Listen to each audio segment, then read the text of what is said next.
Hey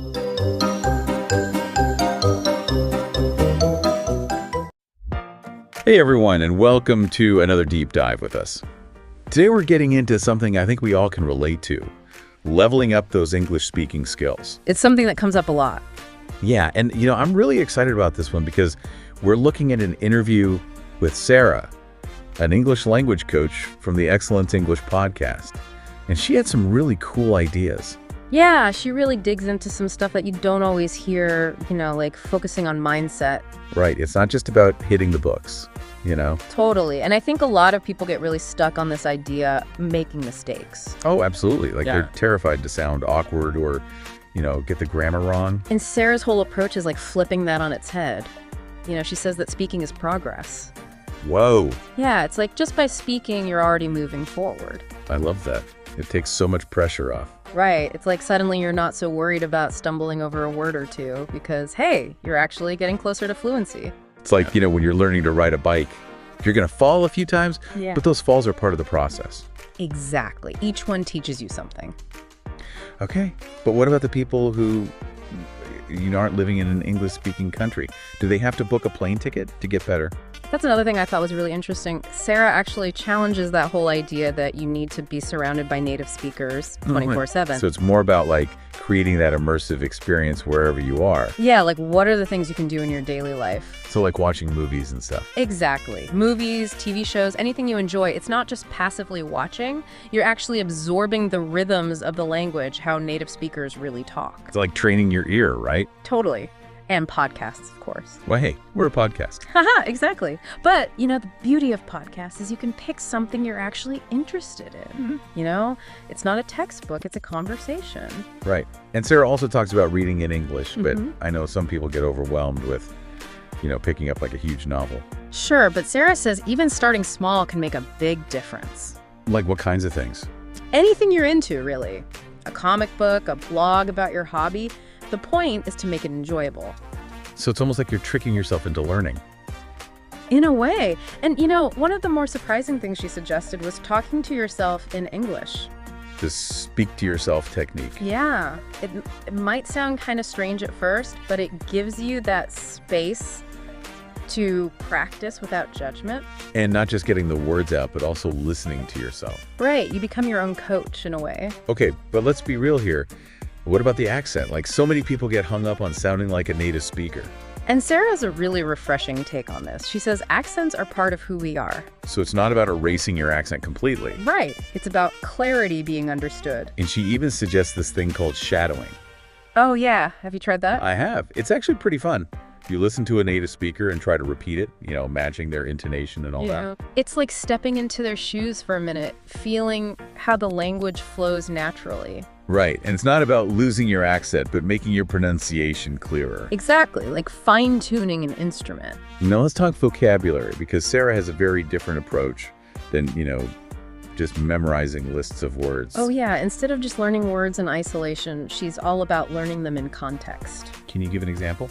Sure. Like she uses the word delicious. Instead of just memorizing the definition, think about it in a phrase like, this pasta is delicious. Oh, I see. So you're connecting it to a real experience. Yeah, you're not just memorizing a word, you're understanding how it's actually used. And it makes it more memorable, too. Right. And she suggests all sorts of ways to practice, like playing word games, telling stories, using apps like Quizlet. Oh, she's making it fun. Yeah, it doesn't have to be a chore. And this one kind of surprised me. But Sarah actually suggests writing as a way to improve your speaking. It does seem a little counterintuitive at first. Right. Yeah. But when you think about it, when you write, you're really thinking about sentence structure, grammar, all that good stuff. It's like you're getting those mental reps in.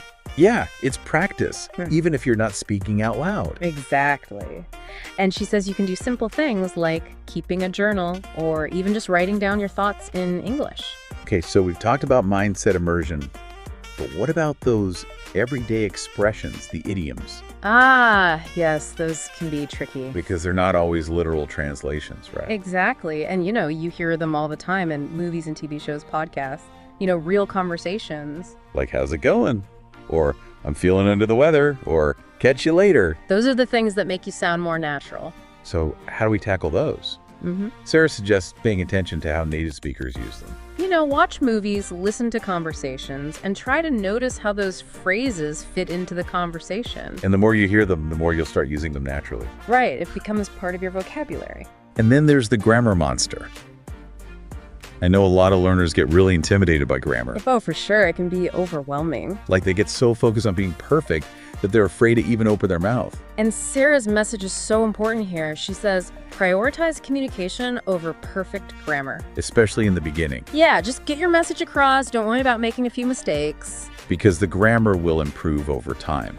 Exactly, with practice and exposure. It's like learning to dance. Yeah. You know? You don't start by obsessing over every single foot placement. You gotta feel the rhythm. And Sarah actually embraces making mistakes. She sees them as part of the process. It's like those little course corrections along the way. Exactly. You make a mistake, you learn from it, and you keep going. Now, this is a question I hear a lot. Do you absolutely need to practice with native speakers to get good at English? Sarah had some interesting thoughts on this. Yeah, she says it can be really helpful, for sure, especially for those subtle things like pronunciation and slang. It's like you're getting that insider knowledge. But she also stresses that consistent practice is key, no matter who you're speaking with. So you can make progress even if you don't have native speaker friends. Exactly. You can talk with other learners, watch movies, listen to podcasts, even read aloud to yourself. It's all about making the most of the resources you have. Right, and taking ownership of your learning. You know, one of the things I admire about Sarah's approach is that she really emphasizes having fun with it. Oh, absolutely. It shouldn't feel like a chore.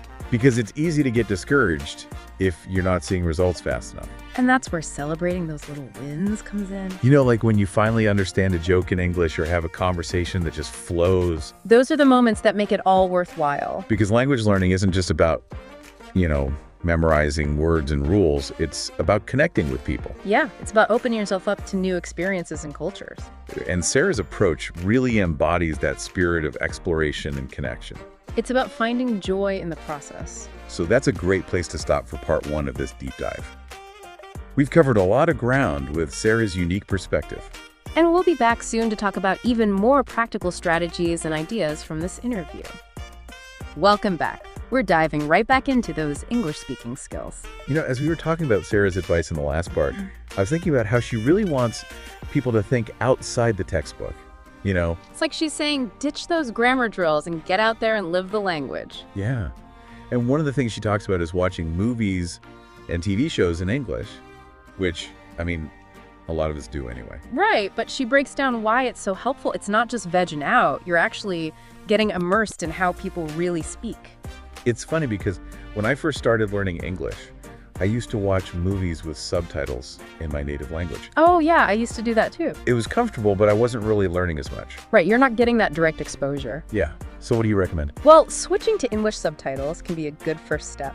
Okay, so you can still read along, but you're seeing the English words. Exactly, and then eventually maybe you can even try watching without subtitles at all. It's a challenge, but it can be done. And think about all the amazing stories and characters you can access through movies and TV. That's true. It opens up a whole world of entertainment. And speaking of immersive experiences, Sarah's a big fan of listening to podcasts in English. Oh, look at us. We're a podcast. Exactly. But podcasts are so great because there's literally something for everyone. Right. You can find podcasts on any topic you can imagine. And you can listen while you're doing other things like commuting, cooking. It's so easy to fit into your day. Okay, but what about reading in English? I remember feeling so intimidated when I first started, like those thick books were just daunting. I know what you mean. It can be overwhelming. But Sarah says start with something you enjoy. Even if it seems simple. Yeah, like a comic book or a blog about your favorite hobby. The point is to make it fun. So you're not forcing yourself to read something boring. Exactly, because when you're interested in the content, you're more likely to stick with it. And then you're learning without even realizing it. Right, and another thing Sarah suggests is writing in English. Which seems a little strange since we're talking about speaking skills. I know, but she explains that writing helps you slow down and think about the language more carefully. So like your grammar and sentence structure. Yeah, it's like you're practicing those skills even if you're not speaking out loud. It's like a mental workout for your English. Totally, and she says simple things like keeping a journal or writing short stories can make a big difference. So you don't have to write a novel right away. No, just find little ways to incorporate writing into your routine. Okay, let's move on to something that I know trips a lot of people up, those everyday expressions and idioms, Oh, those can be tricky. because they're not always literal translations, you know? Exactly, and you hear them all the time in real conversations. Like, how's it going? Or, I'm feeling under the weather. or let's catch up soon. Those phrases can be really confusing if you're not used to them. And Sarah's advice is to pay attention to how native speakers use them in different situations. So it's not just about memorizing a list. Right, you have to understand the context. So watch movies, listen to podcasts, and really try to see how those phrases are used naturally. And the more you're exposed to them, the more you'll start using them yourself. It's like anything else, practice makes perfect. Now, another area where Sarah offers some great advice is dealing with the fear of making grammatical mistakes. Oh yeah, grammar can be a real beast. It can be so overwhelming with all the rules and exceptions. And I think a lot of learners get stuck in this trap of trying to be perfect. Like they're afraid to speak unless they know every single grammar rule. And Sarah's message is so important. She says prioritize communication over perfect grammar. Especially when you're first starting out. It's more important to get your message across. And the grammar will improve over time. Right, with practice and exposure. It's like, when you're learning to play a musical instrument, you don't start with a super complicated piece. You start with the basics. And you practice and you make mistakes, and eventually it starts to sound good. Exactly. And Sarah really embraces making mistakes. She sees them as part of the journey. It's like those little course corrections along the way, You make a mistake, you learn from it, and you keep going. Now here's a question I get asked a lot. Do you absolutely have to practice with native speakers to get good at English? Sarah has some interesting thoughts on this. Yeah, she acknowledges that it can be really beneficial. You get that insider perspective on the language. But you learn those subtle things that you might not get from a textbook. But she also emphasizes that consistent practice is key no matter who you're speaking with. So you can still make progress even if you don't have a lot of native speaker friends. Exactly. Talk with other learners, watch movies, listen to podcasts. There are so many ways to practice. It's about being proactive and finding those opportunities. And one of the things I appreciate most about Sarah's approach is that she really emphasizes having fun with it. Oh yeah, it shouldn't feel like a chore. Because it's easy to get discouraged if you're not seeing results right away. So celebrate those small victories. Like when you understand a joke in English or have a conversation that flows naturally. Those are the moments that make it all worthwhile. Because language learning is about so much more than just, memorizing words and grammar rules. It's about connecting with people and experiencing new cultures. And Sarah's approach really captures that spirit of exploration and joy.